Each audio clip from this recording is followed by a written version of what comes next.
નમસ્તે વિદ્યાર્થી મિત્રો, આપણે ધોરણ 7 માં વનસ્પતિમાં પોષણ પ્રકરણ ભણી રહ્યા હતા. મિત્રો આપણે આગળ જોઈ લીધું હતું કે વનસ્પતિ પોષણમાં ભાગ 1 માં આપણે જોઈ લીધેલા હતા એ મુદ્દા ફરી એકવાર આપણે રિપીટ કરી લઈએ. એ મુદ્દા કયા હતા? તો આપણે જોઈએ ભાગ 1 માં જોઈ ગયેલા મુદ્દા. વનસ્પતિમાં પોષણના પ્રકારો. તો આપણે જોયું હતું કે વનસ્પતિમાં બે પ્રકારના પોષણના પ્રકારો હોય છે. એક છે સ્વાવલંબી અને એક છે પરાવલંબી. તો સ્વાવલંબીમાં આપણે જોયું હતું કે વનસ્પતિ પોતાનો ખોરાક જાતે તૈયાર કરે છે. જે વનસ્પતિ એકમાત્ર સજીવ છે કે જે સ્વાવલંબી પોષણ ધરાવે છે. પરાવલંબી આપણે એ પણ જોયું હતું કે પરાવલંબીમાં મનુષ્યો અને પ્રાણીઓ કે જે પોતાનો ખોરાક જાતે તૈયાર કરી શકતા નથી, એ બધા શામાં આવે છે? તો એ આવે છે પરાવલંબીમાં. આગળ આપણે જોયું હતું વનસ્પતિ ખોરાક કેવી રીતે તૈયાર કરી શકે છે. તો વનસ્પતિ કેવી રીતે ખોરાક તૈયાર કરી શકે છે એ પણ આપણે જોયું હતું. તો એમાં હતું પ્રકાશ સંશ્લેષણ, કે જેમાં પ્રકાશ, કાર્બન ડાયોક્સાઇડ અને પાણીનો ઉપયોગ કરી અને હરિતદ્રવ્ય, પર્ણમાં જે હરિતદ્રવ્ય હોય છે તે હરિતદ્રવ્ય એનો ઉપયોગ કરી અને વનસ્પતિ પોતાનો ખોરાક તૈયાર કરે છે, જેમાંથી આપણને શું મળે છે? તો કાર્બોદિત અને ઓક્સિજન. આગળ આપણે જોયું હતું કે કાર્બોદિત સિવાયના પદાર્થો જે છે, ખોરાક જે છે, એનું સંશ્લેષણ વનસ્પતિ કેવી રીતે કરે છે. તો કાર્બોદિત તો આપણને મળી જ જાય છે, પણ પ્રોટીન અને ચરબી એ પણ જરૂરી છે. તો ચરબીનું સંશ્લેષણ પણ વનસ્પતિ કરી શકે છે, પણ અગત્યનું છે પ્રોટીન. તો પ્રોટીનનું સંશ્લેષણ વનસ્પતિ કેવી રીતે કરે છે? તો પ્રોટીનનું સંશ્લેષણ કરવા માટે વનસ્પતિને નાઇટ્રોજન ખૂબ જ જરૂરી છે. અને એ નાઇટ્રોજન આપણે ક્યાંથી મેળવીએ છીએ? મેં તમને વાત કરી હતી કે એ નાઇટ્રોજનનું સ્થાપન, એટલે કે વનસ્પતિ વાતાવરણમાંથી નાઇટ્રોજન લઈ શકતી નથી. તો કેવી રીતે નાઇટ્રોજન લે છે એ પણ આપણી વાત થઈ ગઈ હતી કે વનસ્પતિ રાઇઝોબિયમ નામના બેક્ટેરિયા કે જે કઠોળ વર્ગની વનસ્પતિમાં હોય છે, એ રાઇઝોબિયમ બેક્ટેરિયા વનસ્પતિને નાઇટ્રોજન મેળવી આપે છે. અથવા ખેડૂત ખાતર, જે રાસાયણિક ખાતર અથવા તો કુદરતી ખાતર, એ ખાતર વનસ્પતિને આપી અને પછી નાઇટ્રોજન પૂરું પાડે છે અને વનસ્પતિ એ નાઇટ્રોજન દ્વારા પ્રોટીનનું સંશ્લેષણ કરે છે. હવે આપણે વનસ્પતિમાં પોષણમાં આગળના ભાગમાં કેટલાક મુદ્દા ચર્ચીશું. હવે મિત્રો આપણે વનસ્પતિમાં પોષણ પ્રકરણમાં ભાગ 2 માં કયા મુદ્દા ચર્ચીશું એની વાત કરી લઈએ. તો અહીંયા જુઓ, ભાગ 2 માં જોવાના મુદ્દા વનસ્પતિમાં પોષણના અન્ય પ્રકારો. તો વનસ્પતિમાં પોષણના બીજા કયા પ્રકારો છે એ આપણે આ ભાગમાં જોઈશું. તો એમાં આવશે પીળીવેલ અથવા અમરવેલ. તમે પીળીવેલ અથવા અમરવેલ, કે પીળીવેલ તમે જે વૃક્ષો ઉપર પીળા કલરની વેલ હોય છે એ જોઈ હોય છે, તો એને પીળીવેલ અથવા અમરવેલ કહે છે, જેના વિશે આપણે વિસ્તૃતમાં ચર્ચા કરીશું. કીટાહારી વનસ્પતિ. મિત્રો તમને જાણીને નવાઈ લાગશે કે એક વનસ્પતિ એવી છે કે પોતે ખોરાક તરીકે કીટકોનો ઉપયોગ કરે છે. એ વનસ્પતિ વિશે જાણીશું. મૃતોપજીવીઓ. તો મૃતોપજીવીઓ એટલે કે એવા સજીવો કે જે સડેલા કે મૃત પદાર્થોમાંથી પોતાનું પોષણ મેળવે છે. એ પદાર્થો વિશે પણ આપણે જાણીશું. જમીનમાં પોષક તત્વો કેવી રીતે આવે છે? મિત્રો આપણે જમીનમાં વારંવાર ખેતી કરતા હોઈએ છીએ, વારંવાર આપણે ઉપજ મેળવતા હોઈએ છીએ. તો તમે ક્યારે વિચાર્યું છે કે વનસ્પતિમાં પોષક તત્વો ફરીને પોષક તત્વો ના હોય તો ખેતી આપણને સારી થાય નહીં. તો ખેતી કરવા માટે જમીનમાં વારંવાર પોષક તત્વો કેવી રીતે ઉમેરાય છે, કેવી રીતે પોષક તત્વો આવે છે, કુદરતી રીતે કેવી રીતે આવે છે, કૃત્રિમ રીતે આપણે કેવી રીતે પોષક તત્વો એમાં ઉમેરી શકીએ છીએ, એ વિશે આપણે આ ભાગમાં જોઈશું. તો ચાલો મિત્રો આપણે ભાગ 2 પ્રકરણ વનસ્પતિમાં પોષણ ચાલુ કરીએ. તો વિદ્યાર્થી મિત્રો, વનસ્પતિમાં પોષણના અન્ય પ્રકારોમાં સૌપ્રથમ આપણે જોઈએ છે પીળીવેલ અથવા અમરવેલ. મિત્રો તમે ગામડાઓમાં ગયા હોય કે શહેરમાં પણ ક્યાંક એવો વિસ્તાર હોય કે જે જંગલ જેવો વિસ્તાર હોય, અથવા ગામડામાં કે જ્યાં ખેતરો હોય, ત્યાં જે વૃક્ષો હોય કે વનસ્પતિ જે છે એના ઉપર એક પ્રકારની વેલ જોઈ હશે, જેને આપણે શું કહીએ છીએ? પીળીવેલ કહીએ છીએ. એક્ચ્યુઅલી એનો કલર પણ કેવો હોય છે? પીળો જ કલર હોય છે. તો એને આપણે શું કહીએ છીએ? પીળીવેલ. અને બીજી જે વિજ્ઞાનની ભાષામાં આપણે કહીએ તો આપણે એને કહીએ છીએ અમરવેલ. તમે પીળીવેલ ના જોઈ હોય તો આ ચિત્રમાં તમે પીળીવેલ જોઈ શકો છો. હવે પીડીવેલ વિશે વાત કરીએ તો પીડીવેલ શું છે? તો પીડીવેલ એ પરોપજીવી છે. પરોપજીવી એટલે શું મિત્રો? આપણને ખબર છે કે પરોપજીવી એટલે જે પોતાનું પોષણ બીજા જોડેથી મેળવે છે, પોતાનું પોષણ જાતે અથવા પોતાનો ખોરાક જાતે તૈયાર કરી શકતી નથી. તો આપણે આગળ વાત કરી હતી કે વનસ્પતિ તો પોતાનો ખોરાક જાતે તૈયાર કરે છે, પણ ના, વનસ્પતિમાં પણ કેટલીક પરોપજીવી વનસ્પતિ છે. એમાંની એક વનસ્પતિ છે પીડીવેલ અથવા અમરવેલ. તો અમરવેલ કેવી રીતે પોતાનું પોષણ કરે છે? તો એ પોતે હરિતદ્રવ્ય ધરાવતી નથી. આપણને ખબર છે કે હરિતદ્રવ્ય હોય તો જ પ્રકાશ સંશ્લેષણની પ્રક્રિયા થઈ શકે છે, નહીં તો નહીં. તો પીડીવેલ હરિતદ્રવ્ય ધરાવતી નથી, તો પોતાનું પોષણ જાતે કરી શકતી નથી અથવા પોતાનો ખોરાક જાતે તૈયાર કરી શકતી નથી. તો એ ખોરાક ક્યાંથી મેળવે છે? તો પીડીવેલ જે છે એ બીજી વનસ્પતિ પર આધારિત છે. એ બીજી વનસ્પતિ ઉપર ચોંટી અથવા બીજી વનસ્પતિ ઉપર આરોહણનો મતલબ થાય છે કે બીજી વનસ્પતિ ઉપર પથરાય છે, બરાબર છે, અને પછી એ વનસ્પતિ પાસેથી પોતાનું પોષણ મેળવે છે. હવે આ વનસ્પતિ આ પીડીવેલ જે વનસ્પતિ ઉપર આરોહણ કરે છે અથવા જે વનસ્પતિ ઉપર ચોંટે છે તેને આપણે શું કહીએ છીએ? તો હોસ્ટ અથવા યજમાન વનસ્પતિ કહીએ છીએ. એને આપણે યજમાન વનસ્પતિ કહીએ છીએ. એ યજમાન થઈ તો પીડીવેલ શું થઈ? મહેમાન, બરાબર છે ને? ઓકે. તો પીડીવેલ જે છે એ પીડીવેલ આ રીતે પરોપજીવી પોષણ મેળવે છે. તે પોતાનો ખોરાક જાતે તૈયાર કરી શકતી નથી. એનું મુખ્ય કારણ છે તેની પાસે હરિતદ્રવ્ય નથી અને એ બીજા સાથે સહજીવન ગાળી અને પોતાનું પોષણ મેળવી શકે છે. તો મિત્રો આપણે જોયું કે વનસ્પતિ એ અમરવેલ એ પરાવલંબી પોષણ ધરાવે છે અને એટલા માટે આપણે એને પરોપજીવી કહીએ છીએ. હવે આગળ તમે ક્યારેય એવું સાંભળ્યું છે કે કોઈ વનસ્પતિ પ્રાણીઓનો ખોરાક તરીકે ઉપયોગ કરતી હશે? લાગે છે ને આશ્ચર્યજનક? પણ આ વાત એકદમ સાચી છે. કેટલીક વનસ્પતિઓ એવી છે કે જે કીટકોનો ખોરાક તરીકે ઉપયોગ કરે છે. આકૃતિમાં જે બતાવ્યું છે એ મેં એક વનસ્પતિનું પર્ણ બતાવ્યું છે. આ પર્ણમાં એક કળશ જેવી, આ પર્ણ એક કળશ કે એક જગ જેવી રચના ઊભી કરે છે કે જેમાં કીટકો અંદર પ્રવેશે છે. કીટકો અંદર પ્રવેશ્યા બાદ ઉપરનું જે ઢાંકણ તમને જોવા મળે છે એ ઢાંકણ શું થાય છે? તો બંધ થઈ જાય છે. ઢાંકણ બંધ થાય છે પછી કીટકો જે છે એ અહીંયા આ જે નાની વાળ જેવી જે રચના છે એમાં કીટકો ફસાઈ જાય છે.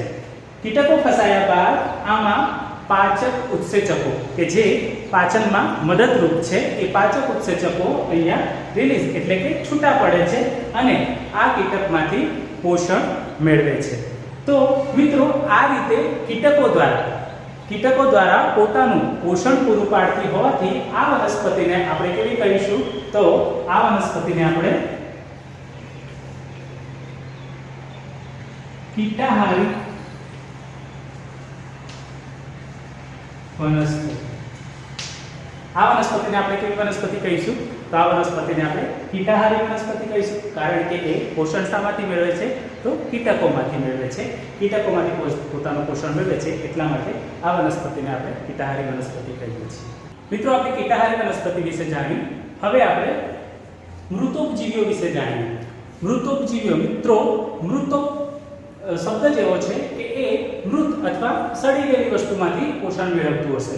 મિત્રો આપણે ચોમાસામાં કે વર્ષા ઋતુમાં આપણે લાકડા ઉપર કે ઘણી એવી ભેજવાળી જગ્યા ઉપર નાના નાના ટપકા જેવું આપણે લીલા કલરનું જોતા રહીશું, બરાબર છે? આ વસ્તુ શું છે? ચલો એ જાણવા માટે આપણે એક પ્રવૃત્તિ કરીએ.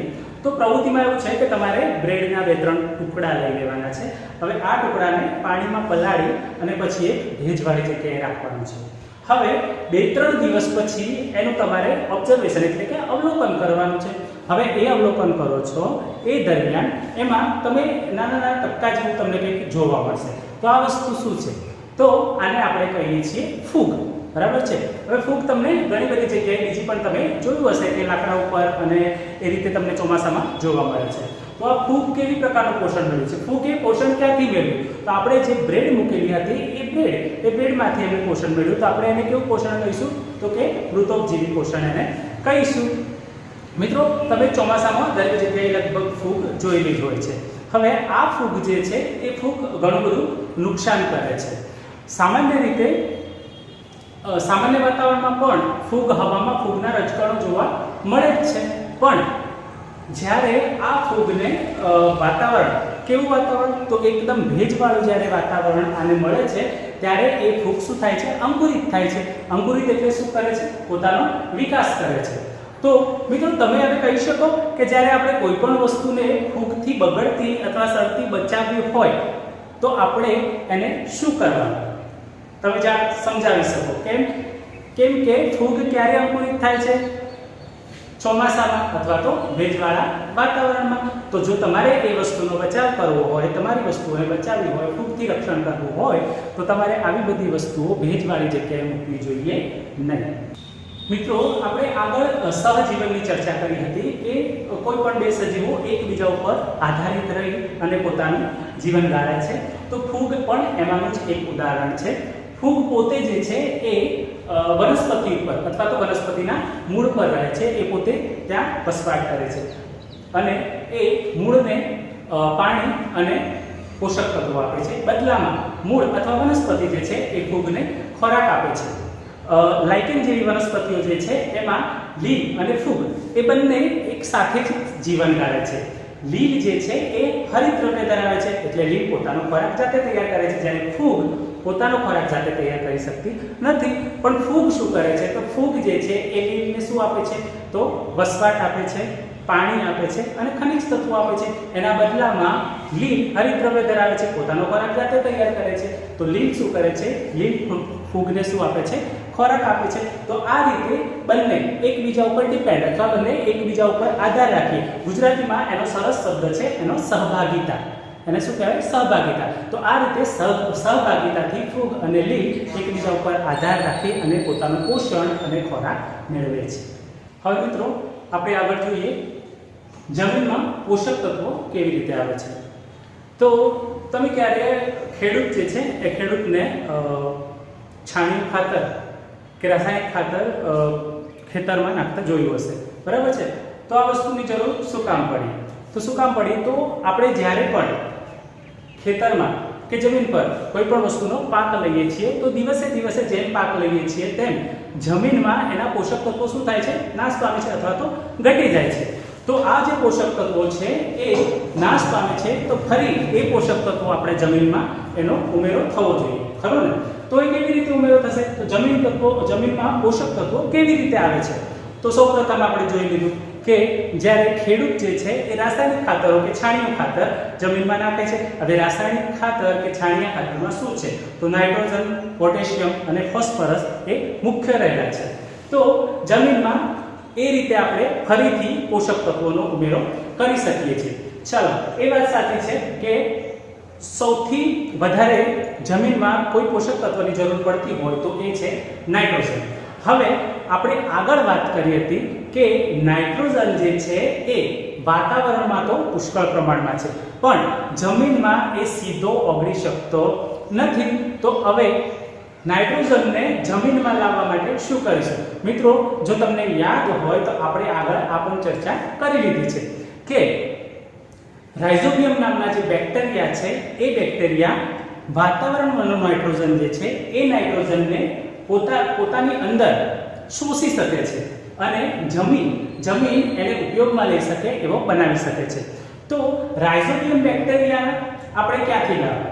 તો રાઇઝોબિયમ બેક્ટેરિયા લાવવા માટે આપણે શું કરીશું? તો રાઇઝોબિયમ બેક્ટેરિયા ક્યાં હોય છે? તો રાઇઝોબિયમ બેક્ટેરિયા હંમેશા કઠોળ વર્ગની વનસ્પતિ ઉપર હોય છે.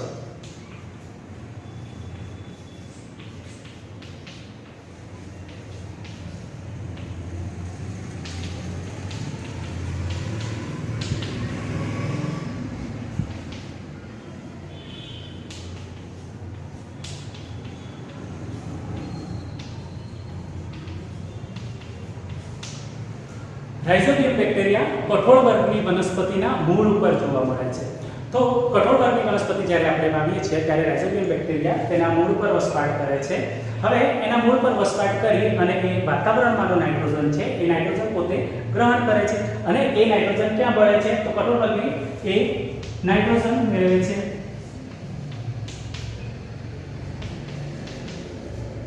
અને એ ક્યાં ભળે છે? કઠોળ વર્ગની વનસ્પતિ નાઇટ્રોજન મેળવે છે વાતાવરણમાંથી, બરાબર, અને એ ક્યાં મળે છે? તો ભૂમિમાં, એટલે કે જમીનમાં. તો જમીનમાં આ રીતે આપણે નાઇટ્રોજન મેળવી શકીએ છીએ. તો આપણે જેમ બને તેમ કઠોળ વર્ગની વનસ્પતિઓ એ આપણે ખેતીમાં વારંવાર વાવવી જોઈએ, જેનાથી આપણે નાઇટ્રોજનનું પૂરતા પ્રમાણમાં આપણે પોષક તત્વ જમીનમાં ઉમેરી શકીએ. તો મિત્રો, આપણે આ પ્રકરણમાં શું શું જોયું એકવાર થોડું આપણે રિપીટ કરી લઈએ.